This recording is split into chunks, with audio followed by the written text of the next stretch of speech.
monkeys.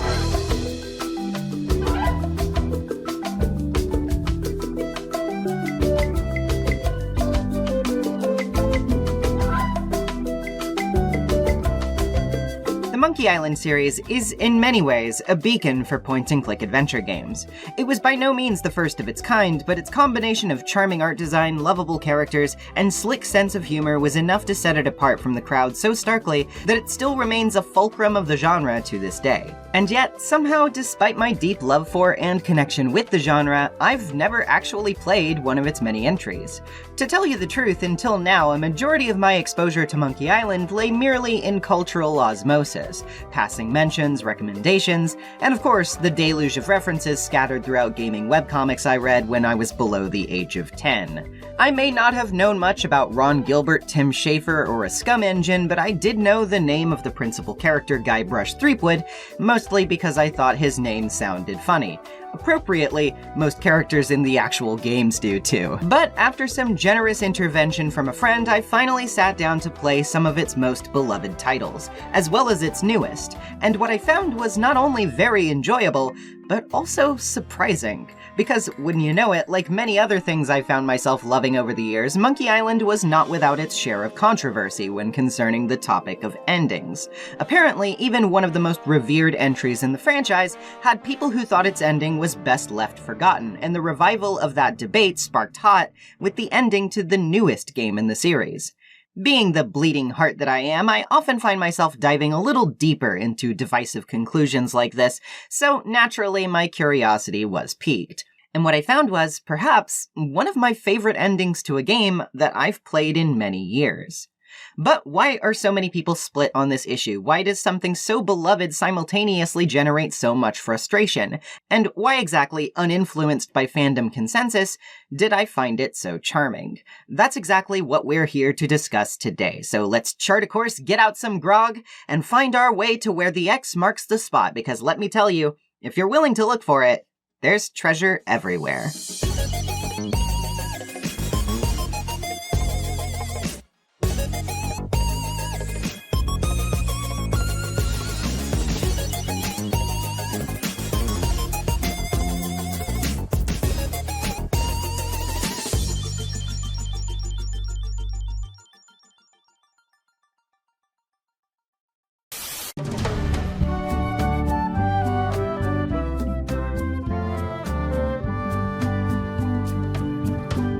The very first game in the series, The Secret of Monkey Island, was published in 1990 by Lucasfilm Games, which would of course come to be known later as LucasArts. An HD remaster of the game was also published by LucasArts in 2009, which is the version of the game that I played. Directed and written by Ron Gilbert, produced by Greg Hammond, and also written by Dave Grossman and Tim Schafer, Monkey Island 1 is a pretty run-of-the-mill adventure game by modern standards. You control Guybrush Threepwood, an aspiring pirate seeking to make a name for himself and collect a fortune. Along the way, however, he encounters trouble with the trials necessary to become a pirate, the dastardly ghost captain LeChuck, and the mysterious Monkey Island, from which nobody is supposed to have come back alive. Except for a boat full of monkeys, of course. Charter my ship. Those apes know what they're doing. And hey, maybe I can catch up on sleep in my hammock. God, is it already that light outside? Editing work is a freak show. My sleep schedule is awful. And that's why I'm glad this video is sponsored by Manta Sleep.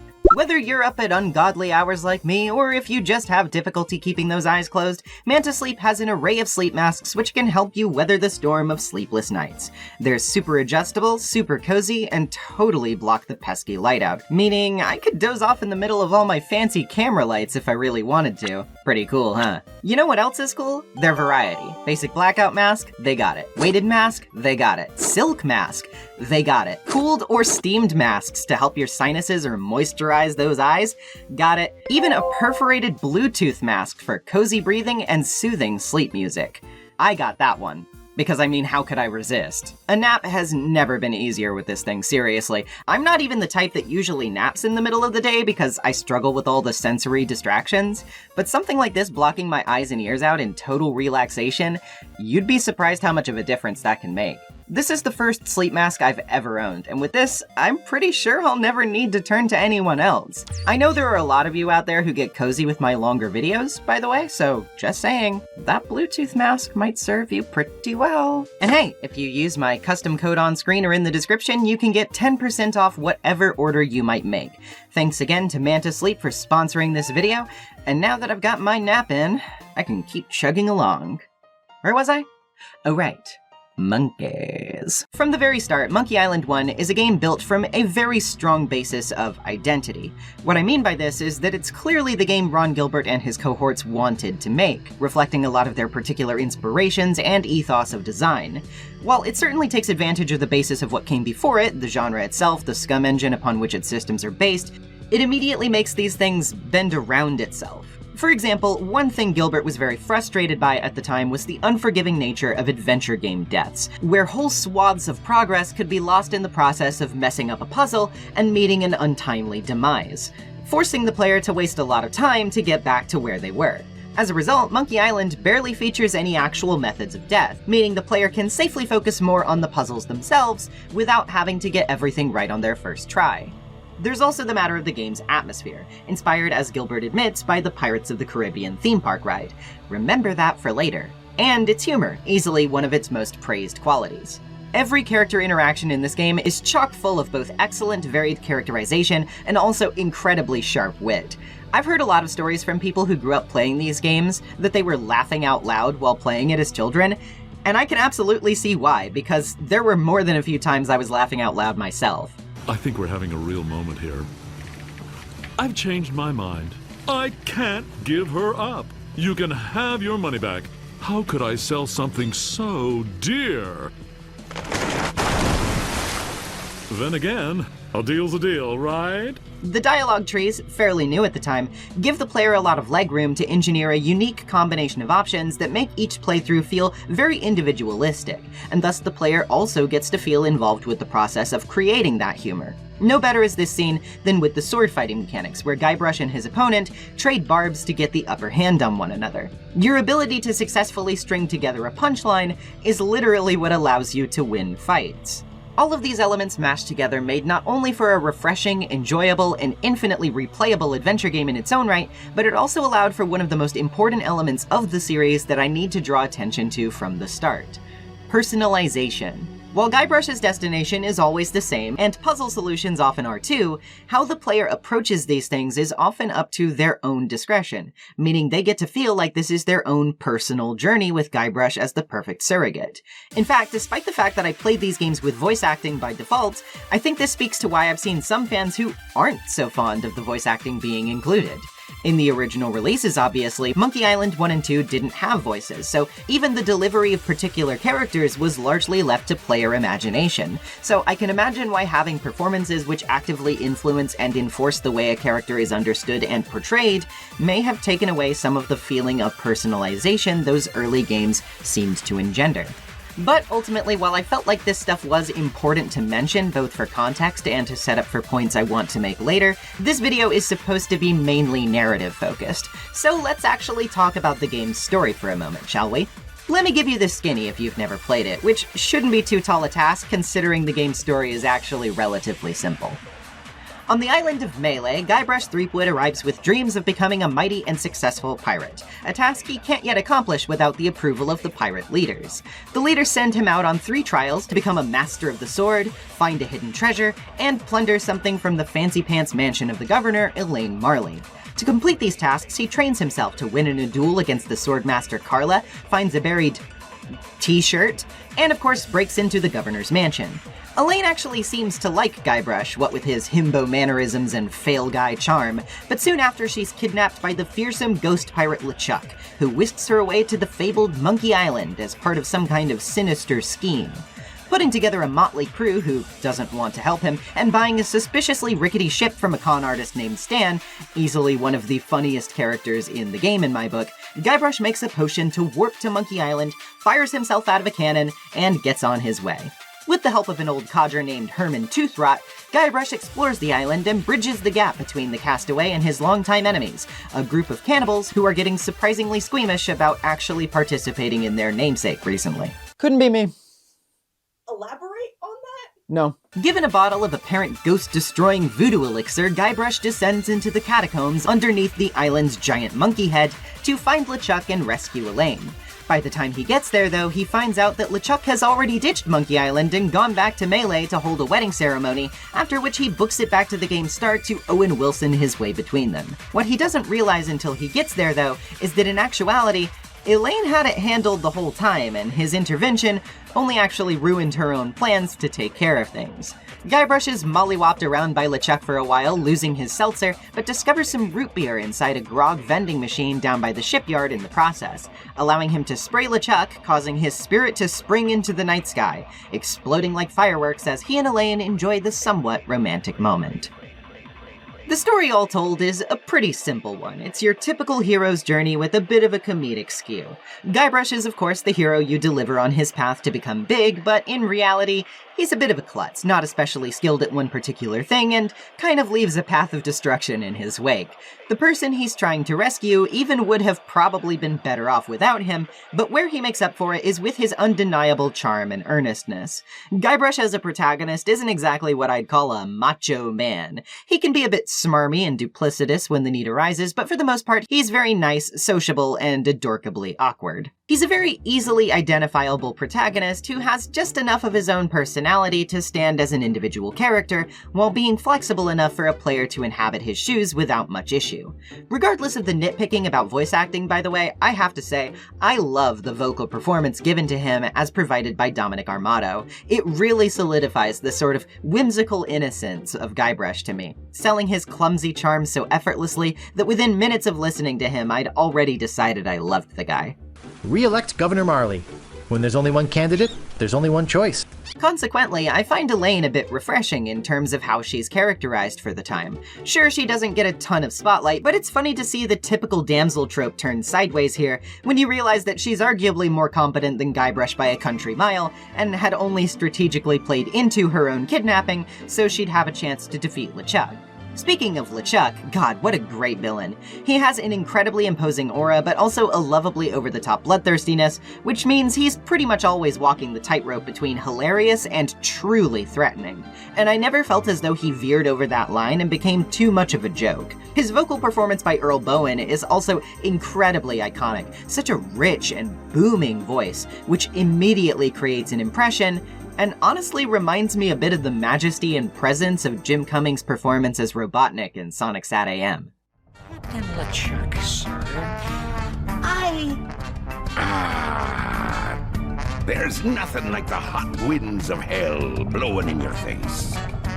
No, sir. Nothing like it. But one might wonder after all of that, what exactly was the secret of Monkey Island in the end? There was definitely a swashbuckling adventure to be had here, but it didn't seem like there was much of a secret. Furthermore, weren't there some sort of incongruous elements at play too? Sure, it might have just been to further service the humor, but grog vending machines? T-shirts? What is this bizarro world exactly? It seems like we're only seeing the stage here, not the backstage. Well, with the sequel, Ron Gilbert afforded us the opportunity to get a glimpse, if briefly, at the gears, and the controversy that followed would be the subject of discussion for decades to come. Let's talk Monkey Island 2.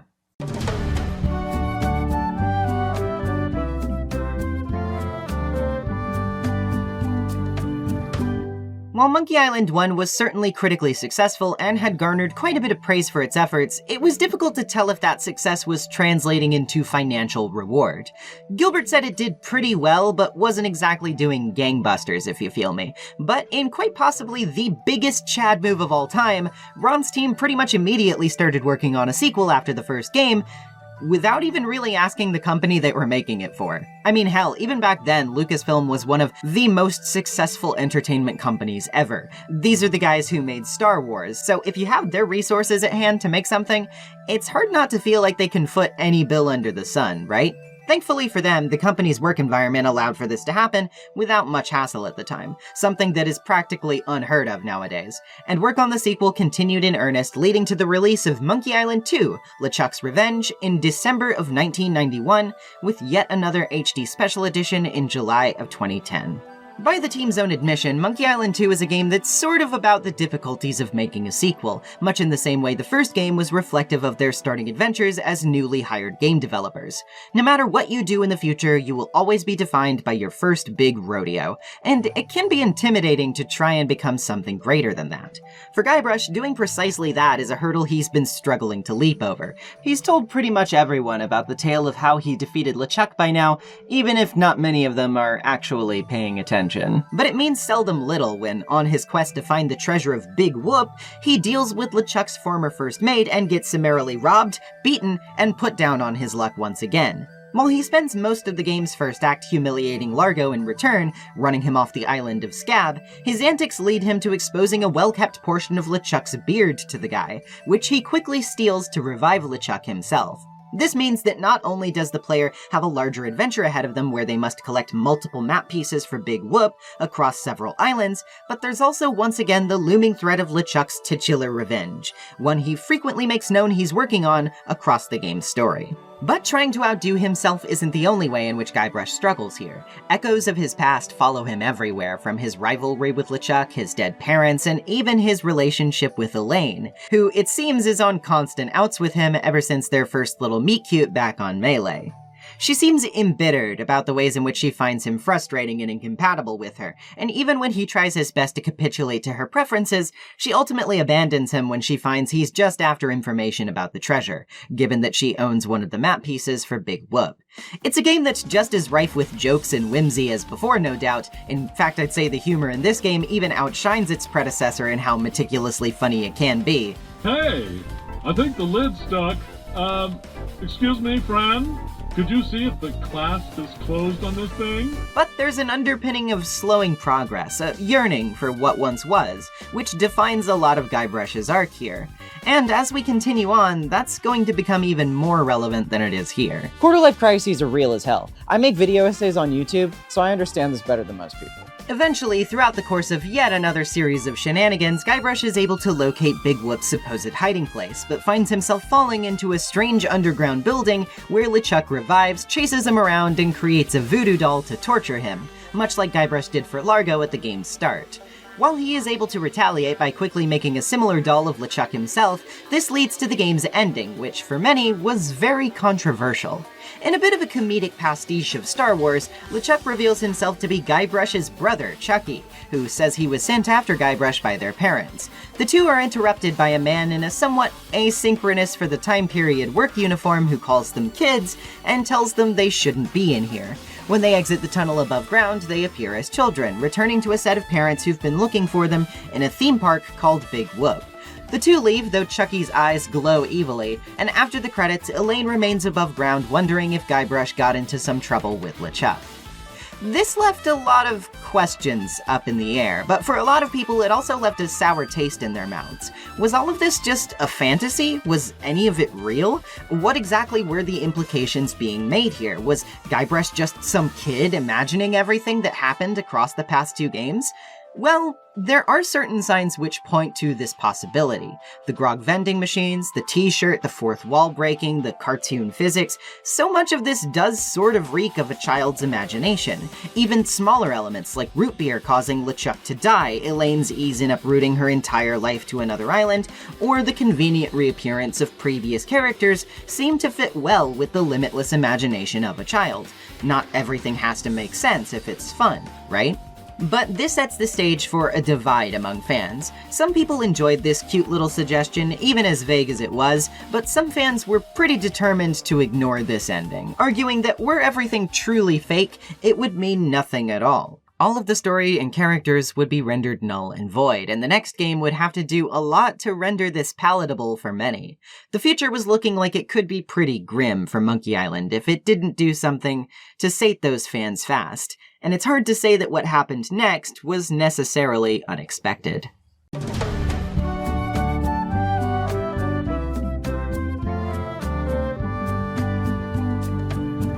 For as many great series as there are out there, not everyone gets their trilogy. Ron Gilbert left LucasArts after the release of Monkey Island 2, which meant that whatever vision he would have conjured for the future of the series was forever gone to the winds. The next sequel in the series, The Curse of Monkey Island, would take another 6 years to be released in 1997, and though it would introduce many new beloved elements to the franchise, such as a Disney-esque animated art style, full voice acting, and cutscenes, the game would not involve Ron Gilbert in any way. It does have Murray the Talking Skull, though, and I won't have anyone besmirching him. The game performed very well, though, and even explains away the ending of the prior game as a curse put on Guybrush by LeChuck, ending with Guybrush's marriage to Elaine. While this was happening, Gilbert was anything but inactive in the games industry, though. At that time, in fact, he was quite busy crafting my childhood, a fact I hadn't known until pretty recently. In 1992, alongside Shelley Day, Gilbert formed the children's game company Humongous Entertainment, well known for their publication of franchises like Putt-Putt, Freddy Fish, Pajama Sam, and Spy Fox, all of which I played religiously around that time, and were some of my first gaming experiences. These titles, though simplified in their implementation of mechanics, were in some ways logical extensions of the work Gilbert did on Monkey Island. There were a litany of puzzles, likable characters, imaginative worlds, and some elements carried over that were even more direct than you'd think. For example, Pajama Sam constantly took place in settings which were understood to be in the imagination of a child, helping Sam overcome his fears in his mundane world that he needed to understand before approaching. Most crucially, however, is once again the idea of personalization.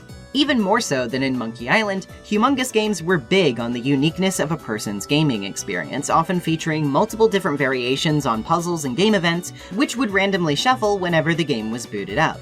This not only gave the games great replayability for kids, but ensured that their playthroughs would often be very individualized, once again feeling like their own journey rather than the same one everyone else was getting. This same dichotomy, which had been so crucial in endearing so many players to their own vision of games like Monkey Island, felt like a cornerstone of Humongous's success, and this is a little interesting when we turn our attention to how Gilbert reflected on Monkey Island during those intervening years. Monkey Island's installments without Gilbert would only continue to get stranger, and though many were well received, gaining just as many fans as before, there was always a vocal portion of the fanbase that would have liked to see his return to creative control. Escape from Monkey Island in 2000 would see a plot about political sabotage, tourist traps, and a giant robot monkey fight. And an episodic series by Telltale, Tales of Monkey Island, while having early suggestions for some of the game's elements by Gilbert, did not largely involve him. It was released in 2009 and mostly revolved around a theme of trust, and though it was quite loved, it still didn't necessarily scratch the itch some loyalists were looking for. A lot of these lingering threads of curiosity culminated in a blog post made by Ron Gilbert in April of 2013, titled, "If I Made Another Monkey Island," and his views at that time were quite fascinating when put up against the context we have of the current day. What Ron describes here is a very particular vision of what he would like another installment in the series under his guidance to be like. A game of retro pastiche with hardcore puzzles, no hand-holding, and no difficulty sliders, and a story that would abandon any pretense of following up on any of the stories besides that of the original two. All the games after Monkey Island 2 don't exist in my Monkey Island universe. My apologies to all the talented people who worked on them and the people who loved them, but I'd want to pick up where I left off. He says, a fairly blunt position to take, but one many fans were supportive of. There are many other little bullet points here that flesh out his vision of this flatly stated, impossible game, but though this was just something of a dream, it's a very particular dream. Ron would state in the same post that he had no desire to work on the series again unless he had full ownership and creative control over it, having spent too much of his life creating and selling IPs that would be out of his hands afterwards, and that's definitely an understandable position to take. But what nobody perhaps realized at the time, especially not Ron himself, is that he would develop a new game in the series, 9 years after this post was written. And what came out of it was far from the vision this post outlined.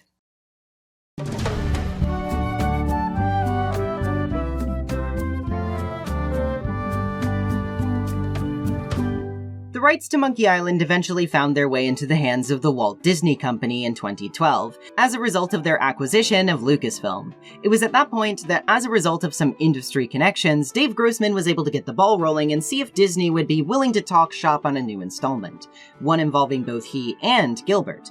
They wanted creative freedom for one thing, and though it was difficult to pin down on paper, they were able to reach a point of agreement where they felt their ideas would be honored, and the game they wanted to make could be possible. By 2020, development was afoot, and after many months of keeping things hush-hush, the game would be announced in April of 2022, releasing later that year on September 19th. But you see, people already noticed right out of the gate that despite Gilbert's involvement, things were different than they expected. The game featured an all-new art style for one, it had multiple difficulties, an in-game item which served as a book of hints for less veteran players, and while it did directly follow the end of Monkey Island 2 in a way, it also had a recap scrapbook which confirmed that every game between 3 and now were still canon to the franchise. For the most part. But to really get into the nitty-gritty of why I think Ron's attitude seems to have changed so much, we need to talk a little bit about the story of this game, don't we? The game begins essentially with the ending of Monkey Island 2, only the parents the children run to are not actually their parents, and these two kids are not Guybrush and LeChuck stand-ins, but actual kids named Boybrush and Chucky, with Boybrush being the child of Guybrush and Elaine. Turns out they had been reenacting a story Guybrush told them of an adventure he had been on, giving their own strange twist to the ending, after which Boybrush asks for another story. Guybrush decides to recount to him the adventure of how he found the real secret of Monkey Island, as alluded to by the original game's title, but never fully explained within. What follows is something vaguely set after the events of all the games so far, with an older, nostalgic Guybrush returning to Melee Island, hoping to mount an expedition just like the good old days. These, however, are not the good old days, as he runs into much resistance from the new pirate leaders, Madison, Lila, and Trent, and is essentially forced to disguise himself, swallow his pride, and join LeChuck's ship if he wants to get anywhere. He does run into familiar faces along the way, like Wally the Mapmaker, the Voodoo Lady, and Swordmaster Carla, now the new mayor of Melee, but they've all got different things going on now, which seems to harken the start of a new age of sorts. Wally is more successful than ever, the Voodoo Lady's store, a cornerstone of the series, is being run out of business, Carla is in politics now and is too busy to quip and quibble with you like in the past, and even the former pirate leaders, some of the first characters you interacted with in the original Monkey Island, are out on the streets now, having to find new careers to sustain themselves. Elaine is there, but while her lovey-dovey dialogue with Guybrush is, at least in my opinion, super adorable, she's got her own stuff going on, trying to campaign for scurvy awareness and prevention methods, which are eating up a lot of her time she cannot be spending joining you for some futile quest. And that's a vibe that kind of persists throughout the whole game. There's a lot of charm and nostalgia to the things you see and do here, the people you chat with, the puzzles you complete, but it all has an undercurrent of yearning for days which are now past, the ability to perhaps capture something new, but the inability to stay frozen in a single desired moment from before. The world of Monkey Island is not, in fact, static. Its ripple effects have remained, and if its characters do not get with the program and allow themselves to change with it, they will be left behind. It's not all doom and gloom though, of course. There's still plenty of hilarious comedy and fun puzzles typical of this franchise, stuff that felt even more slick and well-designed than before to me. I really enjoyed playing this game moment to moment, and I have to admit, even as a bit of an adventure game old head, the amount of accessibility was something that I not only greatly appreciated, but made my playtime much smoother and more enjoyable. I am never going to miss swapping out those mugs of grog, I can tell you that much. I also absolutely loved all of the returning voices, who all injected a warmth and familiarity into their characters that still made them seem as if they had realistically grown. Even holding no nostalgia for the property at all, I was taken by how much of their charm came through in their performances and made me feel as though I had gotten truly attached to everyone over the course of playing these games. And of course, while it is a shame that Earl Bowen, the original excellent voice of LeChuck, retired before this game came out, and later passed away, Jess Harnell does an excellent job providing a voice for him instead, though it did take me a bit of getting used to. What do you want, Swabby? Anyway, to get to my point, the plot sees Guybrush within his story going through a bit of a tumult in the process of seeking Monkey Island's secret. He gets onto LeChuck's ship, but is thrown overboard. He washes up on Monkey Island, but then finds a map which leads him back to Melee Island. The secret is there, but he needs to obtain 5 golden keys scattered around the world. You know the deal. All the while, he must vie for the keys against the conspiracies of LeChuck and the new pirate leaders, a process which leads them all back to Monkey Island again for the finale, after Guybrush realizes that the safe contained another locked chest. Beneath Monkey Island, he finds a giant code wheel similar to those included in the physical editions of the original game, as part of the ruins itself. And what does he get when he finally unveils the secret? Well, he emerges outside into a theme park, a recreation of Melee Island, and in the chest is just another crappy t-shirt. All of the familiar characters we've come to know and love, aside from Guybrush himself and Elaine, are all animatronics that were part of the park. Disappointed by this twist, Boybrush demands to know what the real treasure was, and the player is given a choice to provide their own answer, which changes the ending depending on what you say. One where the secret was treasure, one where friendship was the secret, one where the secret is better not to know, one where the secret is that Guybrush's story wasn't made up, and the answer I chose. And I think the dialogue you get from that choice is something that sums up the whole game's ethos pretty perfectly. There isn't any one answer to what the secret is. It's not like a rock or a banana. It's like a story. It changes with time and the person telling it. Everyone you ask will have a different idea. Mom! Dad won't tell me what the secret is! Are you filling our son's head with your outlandish stories again? I was telling him the one about how we found the secret of Monkey Island. Oh, that one. Every time you tell that story, the ending gets stranger and stranger. Let's go down to the docks and watch the galleon head out. Yay! I found the lost map to the treasure of Maya Island. It's going to be a fun adventure. I'll meet you down there.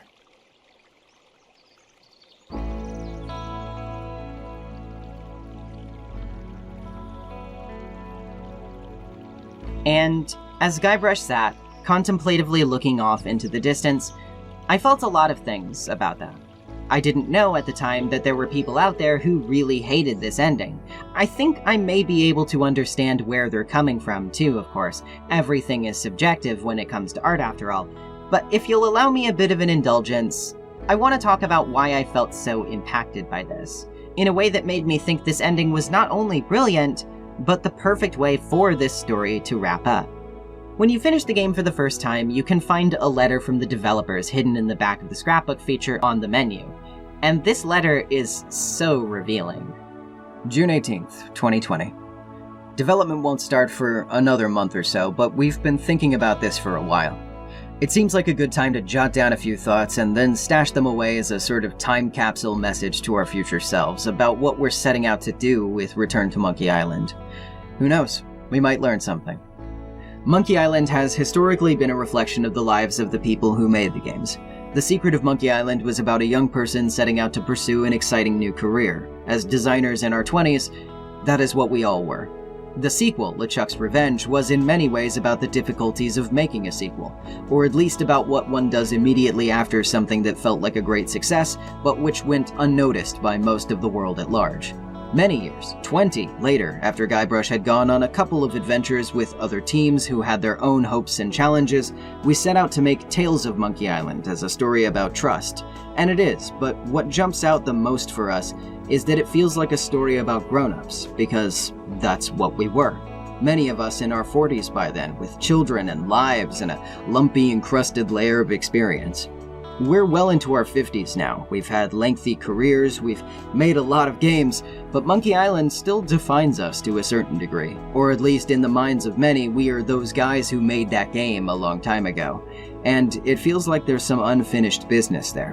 When the opportunity arose to come back to Monkey Island, we were pretty much on the same page as to what we wanted to do.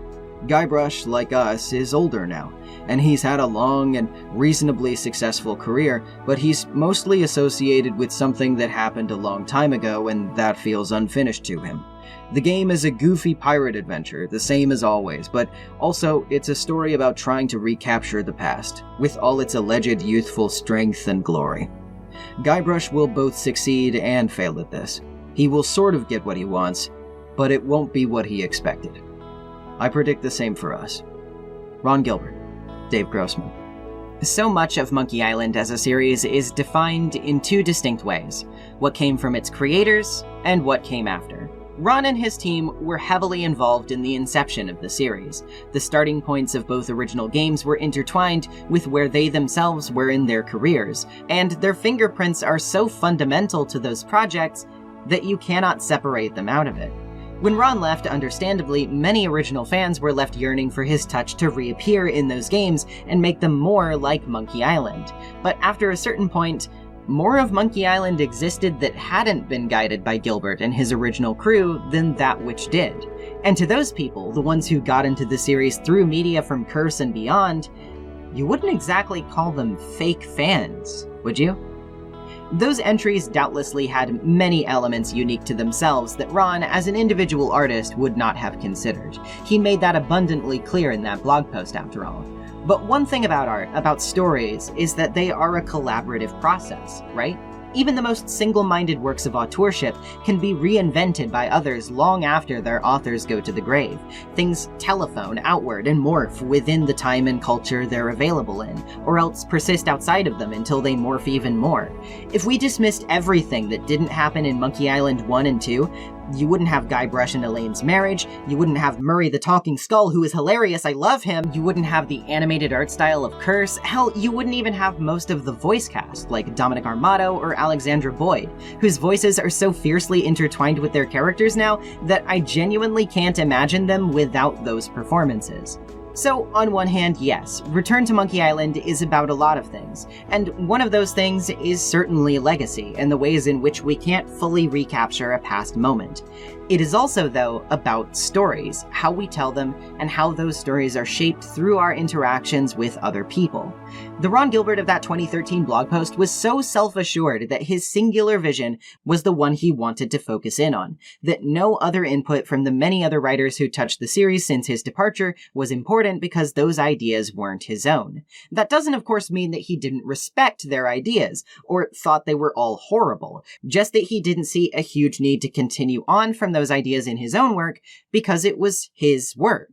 But in a way, I think you can see this narrative as yet another parallel to the people making it, and specifically to them working through what it means to trust that your baby will be safe in the hands of other people, that it can persist on its own without you. Like I've said countless times throughout this video, a lot of what Monkey Island was to people was what they brought to it. Their favorite voices, their favorite version of the game, the circumstances and time under which they first played, the installment they first jumped aboard with, whether they liked the theme park theory or rode all the way with Curse's explanation, and there are a lot of variables to account for here, and I think Ron must have realized how enormous the pressure was to deliver on something like that. If you've been building up some kind of secret for that long, then it's like Elaine herself says in the game. Can any answer actually be worth it? Or maybe a better question to ask would be, can any single answer be worth it to everyone? And of course, the answer to that is no. But Monkey Island was never really a series about singular answers, now was it? Like the branches of a dialogue tree, like the music of a DOS, an Amiga, or a Sega CD, and like the many blank pages in a book yet to be finished, there is always so much potential when it comes to how a story can go, and that always depends on who is telling it. Ron Gilbert may not have ever taken the story of Monkey Island in the directions it went under different creative leads, but he seems to have come to peace with the fact, during the making of this game, that he could never be the only captain of that ship. Sometimes, stubbornly persistent as you are, the only way you can reach your goal is to be part of someone else's crew. And that needn't always be a position of resignation or inferiority. Most times, hopefully, it's one of collaboration, shared enthusiasm, and most importantly, mutual love for the thing that you are creating. Creating art is something a lot of people feel it in their heart to do, and I understand the desire to oversee all of that process yourself. But sometimes the best art cannot come to be without the many hands that help prop it up. And when many hands are involved, suddenly your fingerprints are not the only ones present. Suddenly everyone, the player included, has imparted a piece of themselves into the tale. And that's why I think Return to Monkey Island really couldn't have ended any other way. The theme park twist was something Ron said he had always planned for the series, even as far back as the first installment, but he also realized that the series had evolved so far past just his own expectations that enforcing a singular reading could not possibly resolve everything neatly. The multiple choices in this sense did not at all feel like a cop-out or too pretentious and artsy or anything like that to me. If anything, to me, it felt like Ron as a creative reaching out his hand to the crowd, a receptive gesture to say, this was mine, but I realize now that a long time ago it stopped being mine and started being ours. I crafted this story, then others did, and now I want you to. What do you want to see? And he gives you that choice, and I think that's very special. Not only that, but I also balk at the suggestion that the theme park theory itself makes any of the series pointless because, well, no? I feel like all of this should emphasize why it isn't really.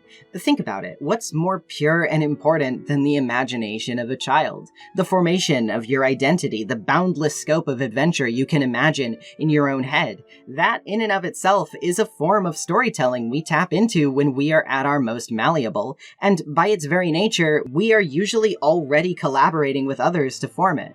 As Boybrush and Chucky play out the events of Monkey Island 2 in a service tunnel, so too did we run around the playground pretending to be characters from our favorite stories, personifying toys, making potions out of sticks and tree sap. Any number of things mundane in nature became the baseboard of something much larger, the origin point of creativity that hopefully will continue to grow throughout our lives and become part of someone else's. That's why we love stories, and just because we know Monkey Island is a game, did that make it pointless? Does the game acknowledging its own fiction make that fiction any less important to us? Boybrush may feel a little cheated out of the ending his dad would tell him, but in reality, his dad is already preparing him for the task of creating a tale of his own, to put a piece of himself into the world he'd like to see reflected back. Like a kaleidoscope, like a mirror with many fragments, we can't serve ourselves with only one perspective. After all, what is expression? What is art if we are not using it to communicate something about ourselves to other people? What is it if not a conversation that allows us to connect? And speaking of connection, I think this is no clearer than with Guybrush and Elaine themselves. Keep in mind, while most of the characters of the game's world are revealed to be animatronics, something that actually makes even more sense when you think back on how spraying LeChuck with soda caused him to literally blow up, Elaine is one of the few who is still evidently human. Regardless of whether you interpret the ending literally or choose to still see it as the same swashbuckling world it's always appeared to be, there's no doubt that at the very least, Guybrush and Elaine are real. And if their adventures are part of a theme park, well, pardon me for a bit of fanfic-style editorializing here, but I think interpreting their relationship through this lens ties a really neat bow on this rating. I think Guybrush and Elaine are LARPers. Now hear me out. If this is some kind of immersive theme park, it seems to work like this. The theme park's plaque says it was founded by Ron Gilbert himself, alluding to the series' creation by one person who saw its ownership shift around over the years. Currently, the head of the park is represented by Stan. The park has a sort of built-in adventure or journey where presumably each person who comes to the park can have the skeleton of the same adventure, but explore it in their own way, have their own interactions, and reach the same conclusion by the end, mirroring, you guessed it, each and every individual player of the Monkey Island series. It's like if the Star Wars Hotel was good. Each iteration of the park is representative, then, of the different installments of the series, each adventure being an event at the park where, after a time, it is retired, and its players will return another day to try out the new adventure that has been prepared. It's an immersive roleplay to a T. So then, Monkey Island 1 explores the first adventure of Guybrush, who is wet behind the ears with this sort of thing, but knows he wants to go on a cool pirate adventure and do cool pirate stuff. By contrast, Elaine is very well entrenched into the roleplay aspect. She enjoys the world building, she's crafted a very in-depth character for herself which has a fleshed out background in history with many of the other star players, and hell, she's even a governor in the story. She has a whole plot and story planned out for herself which Guybrush interferes with, and while she does find him goofy and charming, there is ultimately a sense that he's getting in the way of her immersion. By the time Monkey Island 2 rolls around, she's well and truly tired of his single-minded obsession with the next big treasure. Elaine likes the granular details, but Guybrush is mostly just here for a good time. He dabbles in this installment in having a bit more backstory or other such elements, but ultimately those elements fall apart under their own weight, becoming almost farcical in nature, while Elaine struggles to keep her story in check during that derailment. By the time of return, though, they've been through a lot more. Elaine has come to understand exactly what Guybrush's playstyle is, and has become more fond of him with time and repetition.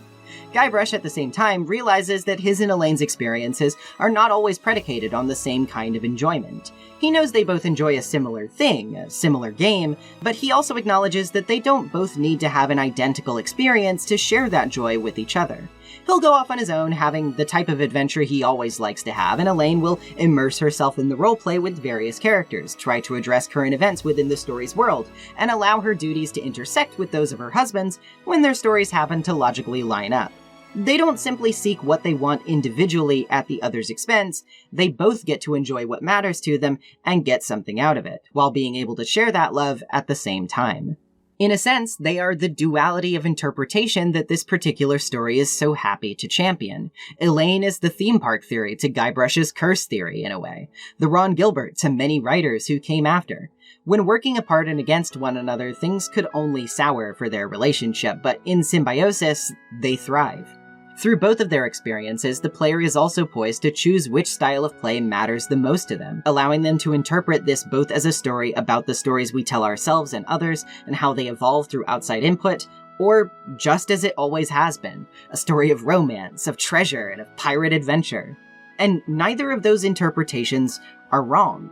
There is no incorrect priority to have, but you never only need to pick one. You get options, because in an adventure game, you should always have options. And I guess that's what resonated with me so much about the ending to this game. Obviously, the door is always left open for a new adventure from Guybrush Threepwood, because of course it is. Any story under the sun that you can tell can be put to paper, whether it's from one person or another. Any secret is what we make of it. Because what lies behind the lock of a golden chest will reflect back to us the priorities we came in with. The secret will never be one thing. But to me, the true value and treasure of stories will always be the ways in which those stories help us connect to each other.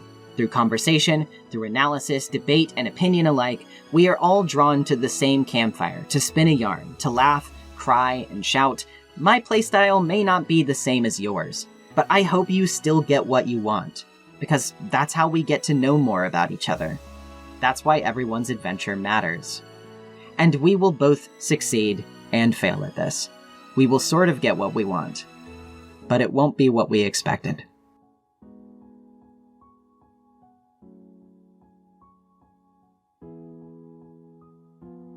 Hey everybody, thanks so much for watching this one. It's been a very nice change of pace to actually make something a little more concise for a change, so I hope you enjoyed that change of pace along with me. Once again, I'd like to give a huge thanks to my sponsor, Mantis Sleep, as well as my friend Luke, for making this all possible. And speaking of thanks, let me thank some of my lovely patrons, such as Serena Midori, ShogunDX, Friend of Dracula, Ali Oliver, Claire Meeboon, Bailey, Noelle Hadley, Joseph Adams, Weecon, MJL, Lord Omega 12, KDAC1, White Toast, Lay Fam, T, Saxon, 16 Crows in a Trench Coat, Cass Reed, Indigo, Horsefry, CJ the Magic Goose, JunePop45, Niche Fish, JS, Phantom Falcon, Harley, Sad Boy Alert, Space Battery, Moidba Alsue, Big Yellow, Digimaniac 33, Sable Cowl, D-Bear, Elaine Allfelt, Ryan M, Smackdown Beef, Ruby, Sidra Hitching, No Depop, Loftwing, Lord Ormagoden, Maddie, Queen Elzyme,